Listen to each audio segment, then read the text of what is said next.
जय श्री राम सांग माने राधे राधे। तो आम आज जीवा समुद्र बुलवा तो आम सांगे कौ सांग मैंने जी आपण मानक आज बुलेकी देखे पूरा समुद्र कूल आपण मैंने देखिपे एपटे सबू माछ पोखरी कंकड़ा पोखरी आड़े नई अच्छी तो नई तो आम मुना सांगे चलू समुद्र बुलवा तो आपण मैंने भी आसतु आम सांगे सांग हे आम सांगे समुद्र बुलवे आपण मानक पूरा जितकी बाट आम जापरू से बाट आपण मानक बुलेकी देखीदेबू। ये देखु इे सबू माछ कंकड़ा चाष हो पुखरी इे खाली पुखरी धान चाष नहीं पुखरी सबुआड़े पुखरी आड़े नईटा अच्छी इे खाली बण बण आ नई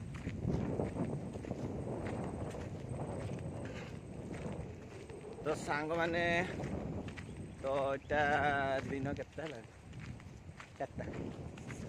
चारिटा बाजी बर्तमान आम फास्ट जाऊे आती लोक भी माने कहते जिमी जीवी बुलिया तो से आसी ना तो खरा भी बहुत जोर होना से आम दीज आगुआ बाहर पड़े आसचे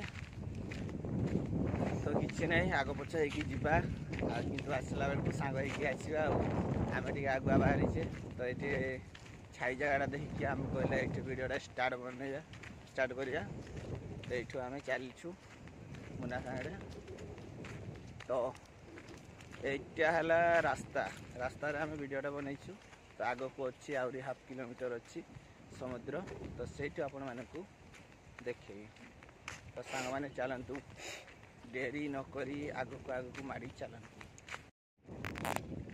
तो सांग मैंने आपण मैंने देखिपे तो आम कौ जगह आसी पहुँची जाइछु एटा है डंगा माने घाटटा गोटे घर अच्छी सेपटे भी घर अच्छी तो तरफ घर अच्छी यहाँ कौन पूजा मंडपटे ये भाया जगह अच्छी बाली जगह तो आपण मैंने देखिपे एपटे सब डंगा अच्छी तो इे समुद्र पानी जुआर पानी एपटे खाली नईटा जुआर पानी आसे तो ये आप देखिपे ये पाचरे ये डंगार बसिक आसवा करती सेपटे बोधे माछ फाछ धरती तो सब माछ डंगा ये मनीष बसती सेपटे बाराती चेयर सब पड़ी तो आम आसी जुआटा पहुँचीजे तो मुना ये तार वीडियो ना फोटो कर देखिपे तो ये जगह तो सांग मैंने आगुआड़े आगे जगह अच्छी तो आपण मानक आगू नहीं जी पूरा समुद्र बुलेकी आपण मानक देखेबी आज तो आउ डेरी करवानी शीघ्र शीघ्र जीवा सांग मैंने समुद्र यहाँ है नई से समुद्र जीवा चलतु लेट्स गो। तो सांग मैंने समुद्र जीवाई ये भाया गाँ पड़ो आ भाया रास्ता तो आम चलू समुद्र कूल कौन काजू गछ तार हवाड़ अच्छे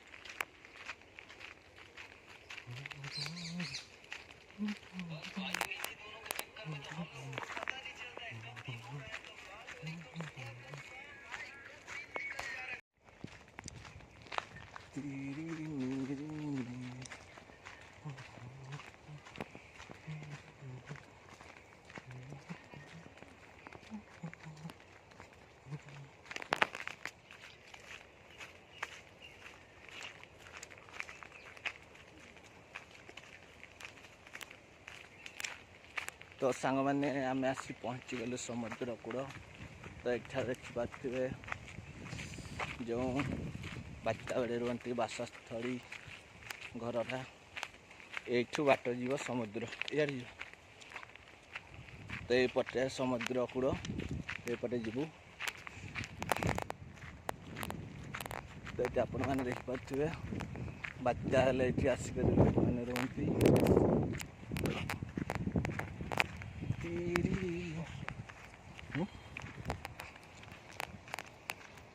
सांग मैंने आपण मैंने देखिपे झाऊ बण आम पहुँची गलुनी तो झाऊ बण ଭିତରକୁ ଯିବା। ତ ସେପଟେ ରହିଛି ସମୁଦ୍ର। ତ ଏବେ ରାସ୍ତା ଏଇଭଳିଆ ତାଙ୍କର ମୁରୁମ ରାସ୍ତା ଅଛି। ତ ଏମିତି ଫାଙ୍କା ବି ଅଛି। ତ ଏପଟେ ଗୋଟେ ପୋଖରୀ ଅଛି, ବହୁତ ସୁନ୍ଦର ପୋଖରୀ ଗୋଟେ ଅଛି, ବାଲି ପୋଖରୀ। ତ ଏଇଭଳିଆ ଆପଣମାନେ ଆସିବେ, ଦେଖିପାରିବେ ସମୁଦ୍ର କୂଳ। ତ ସାଙ୍ଗମାନେ ଆପଣମାନେ ଦେଖିପାରୁଥିବେ ଖାଲି ଝାଉଁ ବଣ, ଯୁଆଡ଼େ ଅନେଇବ ଝାଉଁ ବଣ।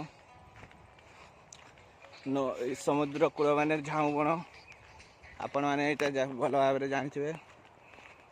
ତ ଆମେ ବାଟ ଆଗକୁ ଯାଉଛେ, ତ ପହଞ୍ଚିନୁ, ଆଉ ଟିକେ ରହିଲା ବାଟ। ତ ସାଙ୍ଗମାନେ ଆପଣମାନେ ଦେଖିପାରୁଥିବେ ସମୁଦ୍ର କୂଳ ପହଞ୍ଚି ଯାଇଛେ। ବର୍ତ୍ତମାନ ମୁନା ସାଙ୍ଗରେ ଆମେ ଆସି ପହଞ୍ଚି ଯାଇଛେ। ଆପଣମାନଙ୍କୁ ଦେଖେଇବି, ଆପଣମାନଙ୍କୁ ବୁଲେଇକି ଦେଖେଇବି। ଆପଣମାନଙ୍କୁ ତ କହିଥିଲି ମାନେ ଆମ ସାଙ୍ଗରେ ଆସିବେ, ସମୁଦ୍ର କୂଳ ବୁଲେଇବି ଆପଣମାନଙ୍କୁ ଯେତିକି ଦୂର ପାରିବି ସେତିକି ଦୂର ଆପଣମାନଙ୍କୁ ବୁଲେଇକି ଦେଖେଇବି। ତ ସମୁଦ୍ର ଏଇଟା ହେଲା ସାହିତ୍ୟ ମାନେ ନଈ ଏପଟକୁ ଯାଇଛି, ଯେଉଁପଟେ ଆମେ ଆସିଥିଲୁ। ତ ଏପଟେ ନଈଟା, ଏପଟେ ଆପଣମାନେ ଦେଖିପାରୁଥିବେ ଡଙ୍ଗା ଚାରିପଟେ ଅଛି। ତ ସେପଟେ ମାଛ ଧରା ଚାଲିଛି।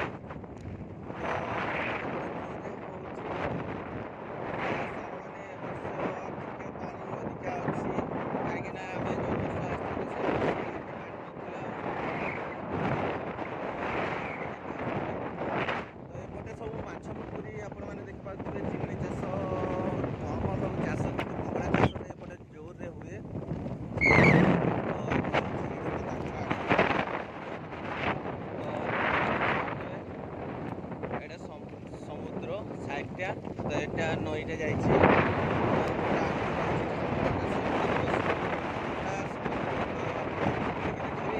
ତ ଆପଣମାନେ ଶୀଘ୍ର ଯିବା ସାଙ୍ଗରେ। ତ ଆମେ ଆସି ପହଞ୍ଚି ଯାଇଛୁ ପୁଲ, ଏଟା ମାନେ ପାଣି ସେପଟକୁ ଯାଏ। ତ ଆପଣମାନେ ଦେଖିପାରୁଥିବେ ଆସିକରି ପହଞ୍ଚି ଗଲେଣି ବାଲି ପର୍ଯ୍ୟନ୍ତ ପହଞ୍ଚିଲି। ତ ଝାଉଁ ବଣ ଏପର୍ଯ୍ୟନ୍ତ ପହଞ୍ଚି ପାରିନାହିଁ। ତ ଯାଉଛେ ରାସ୍ତାରେ, ଚାଲି ଯାଉଛେ ରାସ୍ତାରେ। ତ ଦେଖାଯାଉ କେତେ ସମୟ ଲାଗୁଛି, କେତେ ସମୟ ପରେ ଆମେ ପହଞ୍ଚି ପାରିବୁ ପୁରା ସାଙ୍ଗରେ। ଆପଣମାନଙ୍କୁ ଜଲ୍ଦି ଭିଡ଼ିଓଟା ବହୁତ ଚେଷ୍ଟା ଅଛି, ତ ଚେଷ୍ଟା ପୁରା ଜାରି ରଖିଛି। ଆପଣମାନେ ଦେଖନ୍ତୁ, ଏପଟ ଜାଗା ହେଲା ଏଇ ସବୁ ଚାଷ, ମାଛ, କଙ୍କଡ଼ା, ଏଇ ଚାଷ ସବୁଆଡ଼େ ପୋଖରୀ, ଯୁଆଡ଼େ ଅନେଇବ ସୁଆଡ଼େ ପୋଖରୀ।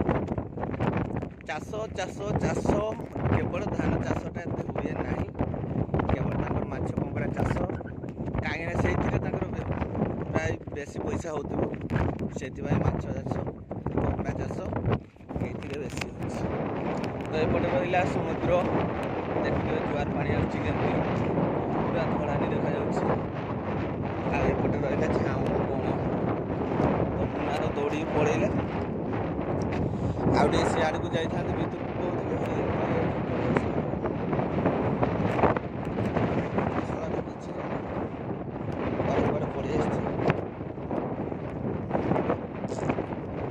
ତ ଏପଟେ ଦେଖନ୍ତୁ, ଏଇଟା ଗୋଟେ ମାନେ ଆମ ପଟେ ନାହିଁ, ତ ପ୍ରାୟ ବହୁତ ଆଡ଼େ ନାହିଁ। ତ ଏଇପଟେ ଏଇ ଜାଗାଟା ହିଁ ଜାଲି ସିଷ୍ଟମ୍, ଦେଖନ୍ତୁ ତାରରେ ସବୁ ଜାଲି ସିଷ୍ଟମ୍, ପଥରରେ କେମିତି ଇଏ କରିକି ରଖିଛନ୍ତି, ବାନ୍ଧିକି ରଖିଛନ୍ତି।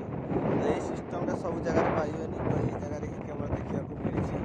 ତ ବହୁତ ସୁନ୍ଦର କଥା, ବହୁତ ବଢ଼ିଆ ଲାଗୁଛି। କାହିଁକିନା ଏଇଟା ମାନେ ଆମକୁ ଚାଲିବା ପାଇଁ ସୁବିଧା ହେଉଛି, ପଥର ଖସିବାର ନାହିଁ, କିଛି ନାହିଁ। ଏଇ ସିଷ୍ଟମ୍ଟା ବହୁତ ବଢ଼ିଆ ଲାଗୁଛି। ଆଉ ଏଇଟା ଚାଲିଲେ ବି କିଛି ଡର ଭୟ କିଛି ଲାଗୁନି ଆମକୁ। ତ ଏଇ ସିଷ୍ଟମ୍ଟା ଆକ୍ଚୁଆଲି ଏଇ ଯେଉଁ ପଥରରେ ସବୁ ଛାଉଣି ହେଉଛି, ଏତଗୁଡ଼ା ଏଇଭଳିଆ ସିଷ୍ଟମ୍ ନେଲେ, ଜାଲି ସିଷ୍ଟମ୍, ତାର ଜାଲି, ଏଗୁଡ଼ା ଚାଲିବା ପାଇଁ କିଛି ଅସୁବିଧା ହେଉନି, ବହୁତ ହି ବଢ଼ିଆ ଲାଗୁଛି। ଆଉ ପଥର ବି ଗୋଟେ ବି ମାନେ ତଳ ଆଡ଼େ ଖସିବାର ନାହିଁ। ଦେଖନ୍ତୁ ଯେମିତି ପଥର ମାନେ ଇଏ କରିଛନ୍ତି, ସେମିତି ସବୁ ପଥର ଅଛି, ଗୋଟେ ବି ତଳକୁ ଖସିନି। ତ ପଥର ଖସିବାର ଚାନ୍ସ ନାହିଁ, କାହିଁକିନା ଜାଲିଟା ଲାଗିଛି। ଏଇଭଳିଆ ସବୁ ଡ୍ୟାମ୍ରେ, ସବୁ ଜାଗାରେ ଯଦି ଏଇଭଳିଆ ଜାଲି ଲଗାଇବେ ତାହେଲେ ବହୁତ ବଢ଼ିଆ ହେବ, କାହିଁକିନା ପଥର ଖସିବା ତଳକୁ ଚାନ୍ସ ହେବନି। ତ ଆସନ୍ତୁ ଆମେ ଯିବା ସମୁଦ୍ର ବୁଲିବାକୁ। ଏଇଆଡ଼େ ମନେ ପଡ଼ିଲେ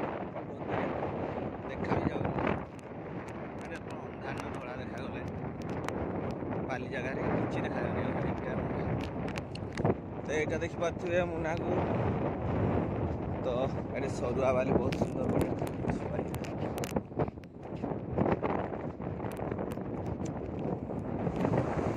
ତ ସାଙ୍ଗମାନେ ଆପଣମାନେ ଦେଖିପାରୁଥିବେ ଆମ ଯାତ୍ରା ସରିଯାଇଛି। ତ ସମୁଦ୍ର ବୁଲିବାକୁ ଆସିଥିଲି ପହଞ୍ଚି ଯାଇଛି ଭୁବନେଶ୍ୱରରେ। ଏଇଟା ଅଳ୍ପ ଖରା ହେଉଛି ତ ସମୟ ପାଖି ଆସିଲାଣି 5ଟା ହେଲା। ତ ଆପଣମାନେ ଦେଖିପାରୁଥିବେ ଇଆଡ଼େ ସବୁ ଧଳା ଦେଖାଯାଉଛି ସମୁଦ୍ରକୁ। ମାନେ ଖରାଟା ପଡ଼ୁଛି ବିଶେଷ ଭଲସେ ଦେଖିବ। ଯିବା ସମୁଦ୍ର କୂଳ ସାଇଡ଼୍ରେ ଟିକେ ଯିବା ବୁଲି ବୁଲି ଆପଣ ଦେଖିବେ। ସେଇଠି ମୁନା ଠିଆ ହେଇଛି।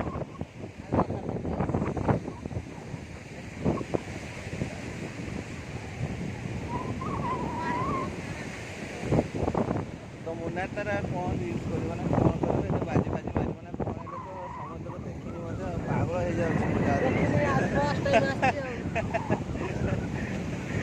ମୁନା ଫାଷ୍ଟ ଟାଇମ୍ ଆସିଛି ଦେଖିକରି ପୁରା ଖୁସି ହେଇଯାଉଛି। ଆଉ କ'ଣ କରି କ'ଣ ନାହିଁ ଯିଏ ଜାଣିବ।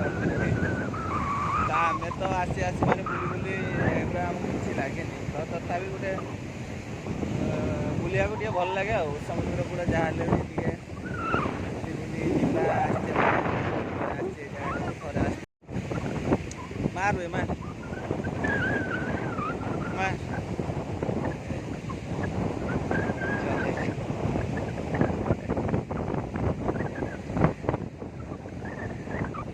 ଚଲେଇଛି